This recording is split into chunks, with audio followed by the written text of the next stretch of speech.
Olá pessoal, meu nome é Rafael de Maio, sou diretor da ESEC, bem-vindos ao ESEC Talks, uma iniciativa nossa aqui da ESEC para trazer grandes líderes de mercado, conversar sobre capital humano, liderança, governança, mundo corporativo no geral.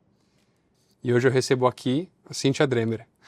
A Cíntia, ela é diretora executiva de RH, ESG, tem mais de 20 anos de carreira, experiências em empresas nacionais, multinacionais, nos setores de bens de consumo, serviços, varejo, saúde. Tem experiência em fusão e aquisição, que a gente vai falar inclusive hoje aqui, né, Cíntia? Cultura organizacional, liderança, remuneração, sustentabilidade, comunicação e marca corporativa. Como se não bastasse, ainda é formada em administração, possui MBAs em finanças e contabilidade, gestão estratégica de pessoas e pós-graduação em neurociência. Ou seja, uma craque, Cíntia. Bem-vinda, obrigado por aceitar o nosso convite. Muito legal falar contigo. Super obrigada, Rafa. É um prazer estar aqui com vocês e poder contar um pouco da minha história, um pouco da Vivio e como que a gente fez todas essas aquisições e esse crescimento da companhia. Boa, é isso aí. E, bom, para começar, eu tenho uma curiosidade do teu sobrenome, Cíntia Dremer. Qual que é a origem do teu sobrenome? É alemã. Mas eu tenho uma italiana no meio do caminho, então é Pontaut Dremer, só porque então, tá bom. Né, o italiano e alemão lá no sul é uma coisa louca, né? Um é coletivo, o outro é individualizado, então assim é... Mais fácil ir pro Dremer. É mais fácil. Pô, então tá bom. Legal, Cíntia. Bom, vamos lá. Tenho aqui, separei uma série de perguntas para a gente conversar. E eu queria começar por um contexto que está muito recorrente para nós aqui, de recrutamento, quando a gente pensa em RH. Que é, de uns anos para cá, eu venho percebendo muito uma demanda de empresas por se terem RHs mais estratégicos, mais próximos das tomadas de decisões e do construção de planejamento estratégico das empresas. E, ao mesmo tempo, também RHs buscando estar mais próximo dessa liderança e fazer esse movimento.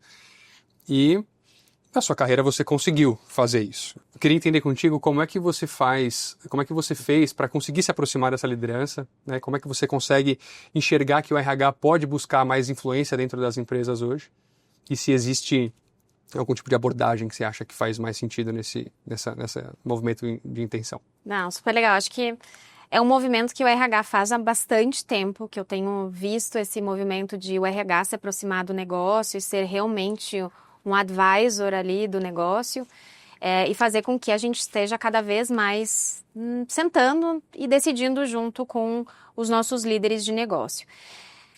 Tem uma série de fatores, eu acho, que ajudam, né? Então, primeiro, assim, curiosidade, empatia é super importante para que a gente consiga entender cada um dos negócios, qual o seu propósito dentro da companhia, qual é a sua competitividade no mercado, entender e se aprofundar mesmo em quais são os clientes, quais são os fornecedores, né? Depois a gente vai falar um pouco da Vivio. Eu tenho, né, desde distribuição, fabricação, serviços cujos clientes são diferentes. Então, assim, como é que eu tenho essa curiosidade, essa empatia de entender o negócio e o que cada uma dessas dores. O segundo ponto que eu acho super importante para uma pessoa que quer chegar sentar nessa mesa de decisão na qual todas as organizações, a maior parte da organização e das metas corporativas são números, é você realmente entender o que cada um daqueles números significa na prática. Uhum. Então, partindo disso, você tem que ter uma profundidade teórica, né? Não é à toa que eu busquei uma especialização em finanças, em controladoria. Existem cursos mais curtos, por exemplo. Na DSM eu fiz um curso de estratégia de pensamento, no qual a gente fala muito sobre qual é a competitividade de cada um dos produtos, de cada um dos negócios. Então, é bem importante que você entenda o valor agregado que cada um dos negócios traz para que você consiga adaptar a profundidade de RH que você já tem e traz na sua jornada. Uhum. E o terceiro, eu acho que é ter uma equipe que também esteja engajada nesse propósito, porque a gente não consegue estar em todos os locais e ter essa visão completa de todos os negócios. Então, ter uma equipe que esteja no mesmo barco, né, e que entenda de negócio e que se interesse pelo negócio. Então, por exemplo, toda semana eu tenho reunião com a minha equipe direta os primeiros 10, 15 minutos é para falar de negócio, é de como é que está a companhia, o que a gente está sentindo, por que a gente está movendo alguns processos, por que a gente está revisitando, por que o negócio está mudando, ou não, o negócio não vai mudar, a gente precisa estabilizar. Então, tudo isso precisa ser contextualizado para o RH e para as nossas equipes para que a gente tome as decisões corretas e para que eles entendam que a gente está na mesma linguagem, né? E aí sempre dizem assim, mas eles não entendem a linguagem do RH. A gente precisa se aproximar dos líderes e os líderes se aproximar da gente também. Mútua, né? Isso. Então acho que esse é o grande fator aí que eu acho que é bem importante. Legal você trazer isso, porque a gente sabe que o RH não funciona se não existe um patrocínio da liderança, né, para realmente colocar e dar espaço para que vocês tenham realmente um papel de protagonismo. Mas é legal você trazer esse contraponto de que também é preciso, né, um certo estudo e uma capacidade de influência para que também vocês se coloquem nesse lugar, né, como engajadoras no processo decisório da companhia. E tem uma coisa bem interessante, assim, você precisa de disciplina para estar conectado com o negócio. É muito fácil a gente voltar para o mundo de RH e ficar lá. Legal. E aí, assim, todo ano eu faço rota de vendas. Todo ano eu faço visita nos CDs, rota de segurança, também cuido de SSMA. Então, assim, a gente tem que estar lá, a gente tem que visualizar. Temos que entender qual é o contexto de cada um desses negócios, o que o cliente está pedindo, projetos com os clientes, eu peço para estar inclusa, né, para que a gente entenda como é que a gente está se portando frente ao cliente, para que a gente possa trazer alavancas dentro da companhia que suportem essa conversa com o cliente, porque não adianta nada eu ir lá, oferecer uma série de coisas, mas quando a gente volta, isso não está se realizando dentro de casa. Então eu, como RH e que sou a ponte, eu digo que o RH é muito ponte de vários processos e alavancas e incentivos de negócios da organização frente ao cliente, frente ao fornecedor, frente aos stakeholders principais. Então, assim, tem que ter uma disciplina. Você tem que, todo ano, tirar 1, 2 semanas espaçadas no ano para visitar vendas, para CDs, conversar com líderes de diversos níveis. Não fique só no estratégico, é importante também, mas normalmente você já está ali no dia a dia com eles. Já é mais natural, né? Já é mais natural. Entenda qual é a dor lá na ponta mesmo. Então, essa é uma dica que eu dou bem importante. Não, legal. E aí, Cíntia, o que eu queria explorar contigo, que eu acho muito legal você contar para o pessoal que está assistindo a gente, é que você vem de uma carreira de grandes organizações, né? Gerdau, uma década. Uma década em Gerdau, DSM. E aí você vai hoje, olha, você está hoje na Vivio, mas é fácil ser engenheiro de obra pronta, né? E profeta no acontecido. Eu queria que você contasse como é que foi o teu processo de transição para a atual Vivio, o que você considerou. E, enfim, o que você passou nesses últimos anos? Legal. Bom, a Vivio, quando eu entrei, para quem não conhece, a Vivio, ela é uma empresa da saúde, a gente tem toda a cadeia, então a gente está presente em toda a cadeia. Eu tenho desde fabricação de materiais para B2C, B2B, então hospitais, laboratórios, mas eu também tenho para farmácias. Quando você for na farmácia, também vai encontrar os nossos produtos por lá. A gente tem distribuição de medicamentos dos materiais, de materiais que são nossos, de materiais que são de concorrentes, são de outros fornecedores, né? Eu tenho serviços para o mercado da saúde, só que nem sempre foi assim, né? Que eu acho que é esse o ponto de virada. Nós éramos uma empresa de 3 bi familiar, que tinha só parte de distribuição e parte fabricação de materiais. E que a gente teve a tese, né, de crescer e chegar no que a gente está hoje, já publicado, né? Em 2023 chegamos a aproximadamente 11 bi, 6, 7 mil colaboradores. Então, como que a gente cresceu em 5, 6 anos para esse patamar e qual foi a aceleração? Uma das frentes que a gente trouxe foi a aquisição, né, de mais de 20 empresas ao longo do tempo, para que a gente pudesse complementar o nosso portfólio.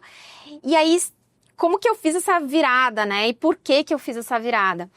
A Gerdau é uma empresa super estruturada, com processos muito muito estabelecidos, exato. A DSM também, porque é uma empresa holandesa, assim, eu tinha um portfólio lá que realmente, assim, o que eu quisesse eu tinha no meu portfólio e eu podia usar N ferramentas que eu quisesse.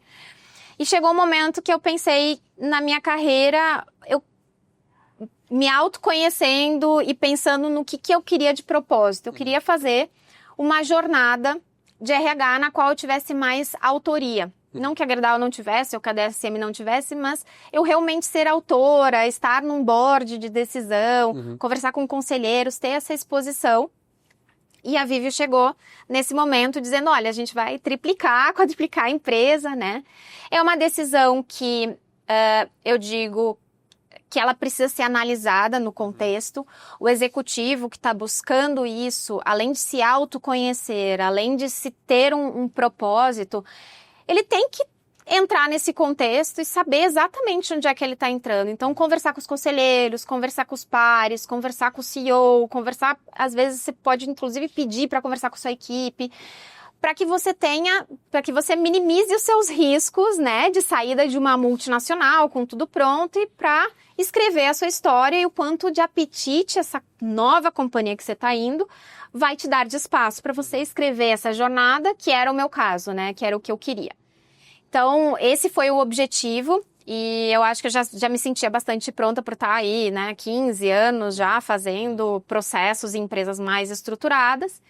E foi aí que eu migrei para essa super crescimento que foi a Vivio e esse aprendizado todo que eu tive com essas aquisições e com esse aumento de portfólio, mudando inclusive o perfil da companhia como um todo, né? Legal.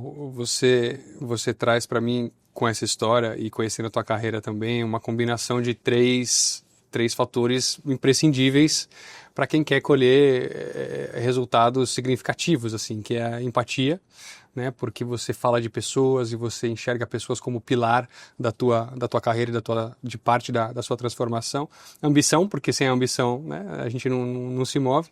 E a sagacidade para saber que aquele era o projeto que não necessariamente passaria de novo pela sua porta, né? Então, as oportunidades, cada vez que você cresce na carreira, tendem a ser mais escassas e o nível de competitividade também mais alto, né? E você foi muito inteligente, legal. Esse teu case é realmente bastante impressionante. E você fala de 20 aquisições, né? Eu imagino que as pessoas às vezes até têm se arrepiado, né? 20 aquisições. Sendo a líder de cultura, de RH e cultura como consequência disso, como é que foi para você esse processo de avaliação, de pós-M&A, de integração? Como é que você conseguiu arquitetar para que existisse uma harmonia, né?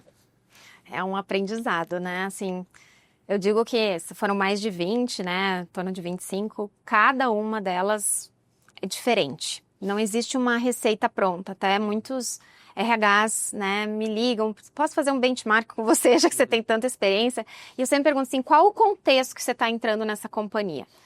Mas as que têm um pouco mais de tempo, que a gente tem um CAD mais longo, né, que a gente tem um processo do diligence maior, é mais fácil porque você consegue previamente saber um pouco sobre a cultura, quem são os talentos, você consegue avaliar um pouco benefícios, remuneração, posições, como é que essa companhia está no mercado, quem são os clientes, quem são os fornecedores. Então, você consegue ter uma visão mais clara de onde você está entrando, né? Processos trabalhistas, enfim. Então, tem uma série de coisas que você consegue avaliar para que você chegue mais preparada em quem você vai manter, qual é o tipo de comunicação, como é que essa empresa ela é mais formal, ela é menos formal, quais são os atritos que a gente vai ter entre a nossa companhia e a companhia que está sendo adquirida.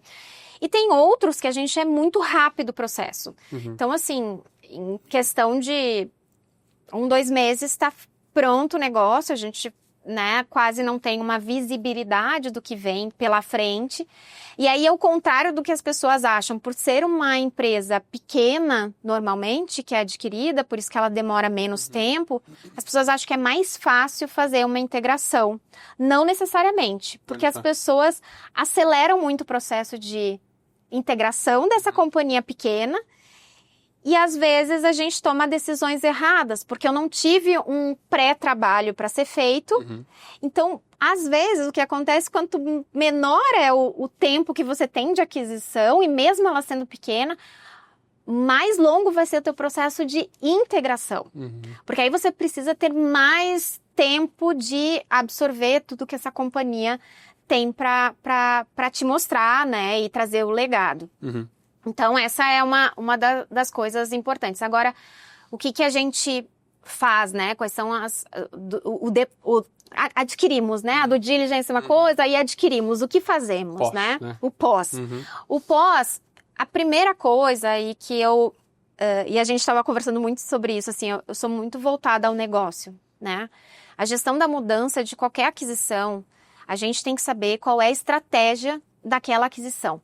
Qual é o papel dessa nova aquisição no portfólio da companhia. A nossa companhia hoje é um ecossistema. Então, assim, o que essa companhia tem a agregar?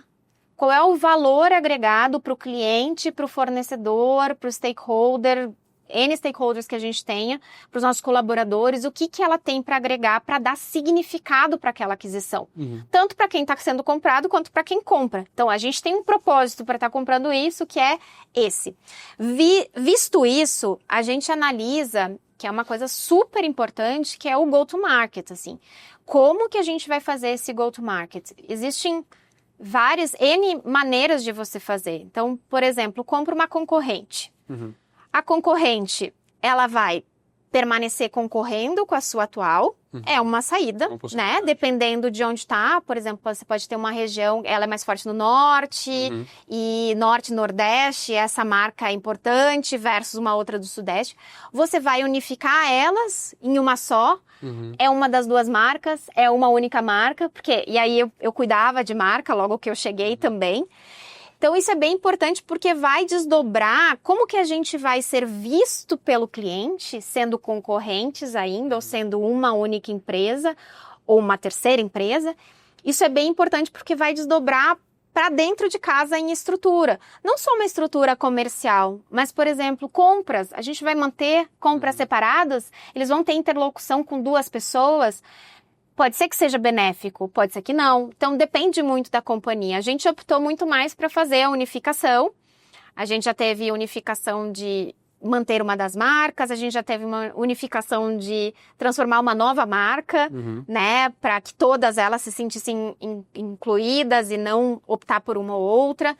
Então, isso tudo é super importante. Qual vai ser a segmentação de mercado, como é que a gente vai atender nacional, a gente vai atender regional, a gente vai atender local, para que a gente desenhe uma estrutura que conversa com o cliente. Então, isso eu brinco que eu não sento à mesa para discutir estrutura se a gente não sabe qual é a segmentação de cliente e como é que a gente quer atuar com ele. Então, esse é um fator bem importante, né, de estrutura, depois de harmonização, né, então como é que a gente vai harmonizar? As harmonizações mexem mais com, né, cargos, salários, benefícios, então tem que ser uma coisa com mais calma, com mais profundidade. Então, quem a gente não tem uma visibilidade tem que dar tempo. A gente chega na integração e eu...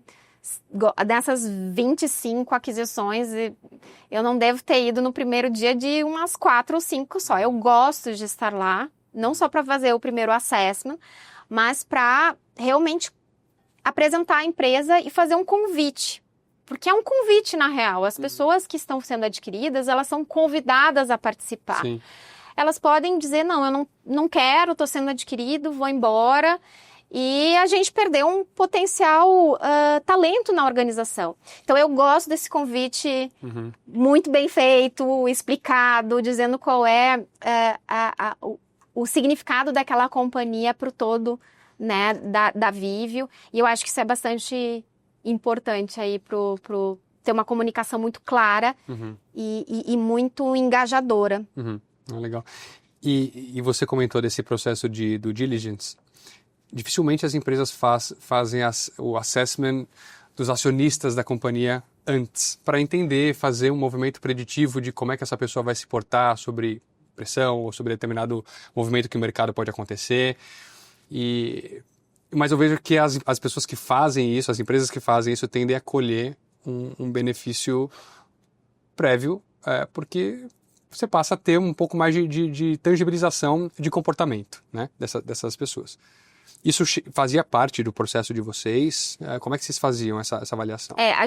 Alguns processos mais longos a gente teve condições de fazer algumas análises mais profundas com os executivos, né? Sempre tem um time que ele é a parte, né, da companhia, das duas companhias, para que não tenha interesse, né, tendências, vieses, enfim. E aí sim nos dá um mapa muito mais claro. Quando a gente adquire, a gente consegue ver e ter na mão um material riquíssimo de, inclusive, como é que eu posso engajar aqueles executivos que eu quero manter na companhia, né? Quais vão ser as coisas que a gente vai ter conversas difíceis com esses executivos dizendo que a cultura mudou, que não é assim que a gente vai atuar daqui para frente. Então, tem uma série de coisas que ajudam muito na tomada de decisão da aquisição para que a gente consiga engajar os talentos, principalmente. E voltando sobre a ótica de recursos humanos, a gente sabe que muitas dessas empresas precisam passar por um processo educativo para se ter um RH e entender o que é se ter um RH que pode te ajudar de verdade, né? Então, tendo mais de 20 desses exemplos nesse processo de compra que vocês passaram, como é que foi a tua estratégia para se aproximar dessa liderança e para se mostrar uma aliada durante, né, o pós, principalmente? Isso é uma questão bem interessante e que eu aprendi com o meu CEO, Leonardo Birro, né, que é um cara fantástico, assim, e da gente valorizar o legado, né? Toda a companhia que ela vem a agregar, e a gente está adquirindo uma empresa porque a gente quer agregar o nosso portfólio, né? A gente precisa entender qual é o legado, qual é o conhecimento técnico dessas pessoas. Provavelmente ele não vai ser o mesmo que a gente, até porque senão eu não precisaria estar. Eu só compro a carteira, mas não é esse o objetivo, é justamente da gente aprender um jeito novo de fazer. E esse legado a gente tem que ter muita empatia, muita escuta, né? Ir até lá, conhecer. Muitas vezes o formato de operação de um RH era um RH muito departamento pessoal, então você tem que ter, a gente diz, uma integração para novos gestores de adquiridas, né? Para eles entenderem que sim, nós somos uma companhia aberta, essa companhia aberta tem uma série de restrições que a gente precisa seguir, uma série de protocolos. Não é porque eu não quero te dar esta liberdade, é porque realmente a gente precisa seguir, porque se eu não seguir isso, a gente não vai ter uma boa visibilidade no mercado, uma boa consolidação de números, uma boa estratégia, no final das contas, de uma organização que está no patamar que está. Então, muitas delas foram empresas familiares, então, assim, é um trabalho muito próximo de explicar, de conceitualizar, de dar significado para cada um dos movimentos que a gente faz, envolver as pessoas, os líderes mais influentes. Você tem que saber quem são os influenciadores. Antes de fazer qualquer mudança na organização, é importante que os influenciadores estejam comprados nisso, ou pelo menos entendendo o porquê. Talvez ele até goste mais do modo que era antes, mas ele entendendo o porquê e pedindo essa parceria para essas pessoas e para esses líderes que são influentes nos ajudarem a mover essa nova companhia para onde a Viveo já está. Porque a gente estava justamente falando isso, assim, eu tenho maturidades muito diferentes nas companhias. A gente o meu longo prazo é ter todas no mesmo nível, mas a gente recém comprou algumas, então como é que eu faço esse trajeto, né, de alinhamentos, né? E quero te perguntar sobre priorização, porque tem muita gente que pode se identificar com isso também, não necessariamente com esse contexto de M&As, mas com o contexto de precisar fazer muita coisa ao mesmo tempo, ou porque você tem empresas com fundos por trás, você precisa provar resultados, né? Tem uma cultura um pouco mais imediatista, ou porque realmente tem muita coisa para fazer mesmo. Como é que você consegue definir, né, quais são as tuas priorizações e onde é que você vai canalizar a tua energia? Eu vou ser pode parecer meio superficial para quem está escutando, Mas a minha base sempre é a priorização com base na estratégia, né? Não adianta a gente ter uma estratégia de negócio que está indo, né, para a esquerda e eu estar tentando movimentar para a direita. Então, a gente tem uma estratégia de negócio de ecossistema, eu preciso fazer com que os meus processos eles se integrem e eles alavanquem esse ecossistema. Se for o contrário, também a mesma coisa, né? Que foi um pouco do que a gente falou antes. Então, estar conectado com a estratégia, ter uma conversa de como que a gente quer se posicionar no longo prazo e transformar isso no curto prazo é extremamente importante. E esse acompanhamento, a disciplina de acompanhar. O longo prazo, eu sempre digo que o longo prazo ele muda. As pessoas, né, quando a gente chegar lá, isso sempre vai evoluir. A gente sempre vai estar evoluindo para chegar num longo prazo mais longo ainda. Então, assim, não fique tão preso no longo prazo sem adaptação e flexibilidade. Você precisa ter adaptação e flexibilidade no mundo que a gente está hoje. Mas garanta que que os curtos e médios prazos estão se aproximando da onde você quer chegar junto com essa adaptação. Então, assim, é uma disciplina bem grande, assim. A gente tende, sim, a fazer as coisas mais operacionais e que tá mais... Muito fácil você ser deslocado para o curto prazo, para as demandas imediatas, né? Se você não tiver um norte. E são necessárias, porque as curto prazo também, elas alavancam ao longo prazo. A única questão é você tem que mensurar se esses curtos prazos estão te chegando mais perto do médio e mais perto do longo. Caso contrário, aí você tá remando para um lado diferente. E estar conectado com a estratégia, porque o que a gente mais escuta, principalmente na área comercial, né, categorias, pricing, por exemplo, né, as coisas mudaram, o mercado mudou, a gente tem que se adaptar.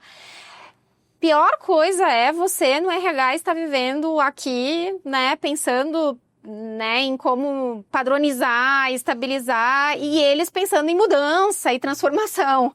Então, se você não tiver... Falar a mesma língua. Não falar a mesma língua e não tiver conectado quais são as dores de negócio que você tem. É transformação, é estabilização, é ampliar cliente, é aumentar a margem bruta, enfim, uma série de indicadores que você tem no dia a dia, você vai realmente estar vivendo no mundo paralelo e tentando remar para o lado contrário, sabe? Caminhando para a conclusão da nossa conversa, tem algumas perguntas ainda para te fazer, mas queria mudar a temática. A gente é muito procurado por empresas que buscam profissionalizar o RH, seja transformar o departamento pessoal em um RH de verdade ou seniorizar o RH que já existe. Que dica que você daria para as pessoas que vão assumir essa cadeira e começar essa jornada de transformação e de aproximação do RH com a liderança efetiva da companhia?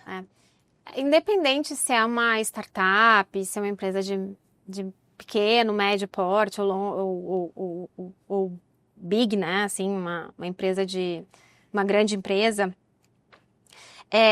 Primeiro, acho que você tem que conhecer os processos de RH, tá? Assim, isso é básico, ferramentas de RH. Não é mais...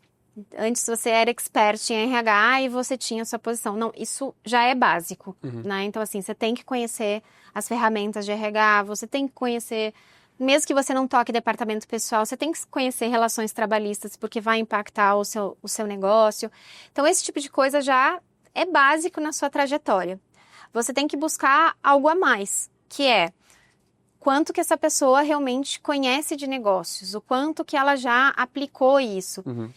E eu acho que isso tem um pouco a ver com a minha trajetória, assim, apesar de ter passado 10 anos na Gerdau, 3 anos na DSM, foram empresas que a cada 2 anos eu mudei de posição, ou atuava nacional, depois regional, depois global, depois América Latina, depois Estados Unidos, BP. Então, você tem que ter essa maleabilidade, né, e esse conhecimento de como aplicar essas ferramentas que a gente tem em diversos cenários. E isso é bastante importante, porque uma startup, ela começa startup, mas ela não será uma startup. A ideia é que ela realmente se torne, né, um unicórnio, ou enfim, uma pequena, média empresa. Então, essa visão de futuro, né, as pessoas precisam buscar. no RH, nessa seniorização. Então, basicamente, ferramentas é o básico, mas conhecer negócio e trazer mais pro dia a dia e para as adaptações, eu acho que é o caminho. Maravilha. Se você pudesse dar uma pergunta clássica, né? Aquele conselho para nós mesmos quando a gente era mais novo. Para a Cíntia que entrou na Viveo e para a Cíntia após 5 anos de Viveo, o que você falaria?